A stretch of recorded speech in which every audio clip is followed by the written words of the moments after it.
কাস্টমাররা price sensitive. তার মানে এই নয় আপনি মার্কেট ক্যাপচার করার জন্য সবসময় কম মূল্যে প্রোডাক্ট সেল করবেন। এটা অনেকেরই ভুল ধারণা যে আমি মাস শেষে ভালো একটা সেল জেনারেট করি, আমার প্রতিষ্ঠান এগিয়ে যাবে। আপনাকে আগে কোয়ালিটি ভালো দিতে হবে। ছোট, ছোট বা মাঝারি পর্যায়ের যারা উদ্যোক্তা তাদের কিন্তু কয়েক কোটি টাকা নিয়ে বিজনেস শুরু করা হয় না।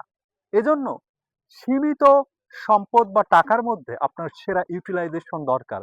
আপনি অবশ্যই প্রফিট করে প্রোডাক্ট বিক্রি করবেন। প্রফিটটা অবশ্যই ভালো একটা মার্জিন রেখে করবেন। অনেকেই রয়েছেন যে অল্প, অল্প কিছু প্রফিট করে প্রোডাক্ট ছেড়ে দেন। এভাবে কখনোই বড় একটি ব্র্যান্ডে পরিণত হওয়া সম্ভব নয়। এভাবে কখনোই আপনি প্যাকেজিং এ গুরুত্ব দিতে পারবেন না। আপনি কনটেন্টে ইনভেস্ট করতে পারবেন না। আপনি কখনোই রিপিট কাস্টমার তৈরি করতে পারবেন না। আপনি মোটামুটি একটা মানসম্মত প্রফিট রেখে প্রোডাক্ট ছেড়ে দিন। এটা করতে পারেন। নির্দিষ্ট সময়ের জন্য, নির্দিষ্ট দিবসের জন্য আপনি কিছু ডিসকাউন্ট দেবেন। এটা বড়, বড় ব্র্যান্ডরা করে। আপনিও করবেন।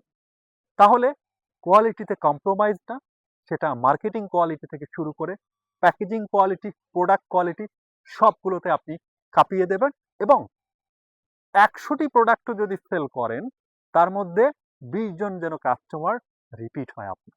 তাহলে আপনার বিজনেস একদিন বিলিয়ন ডলারের বিজনেস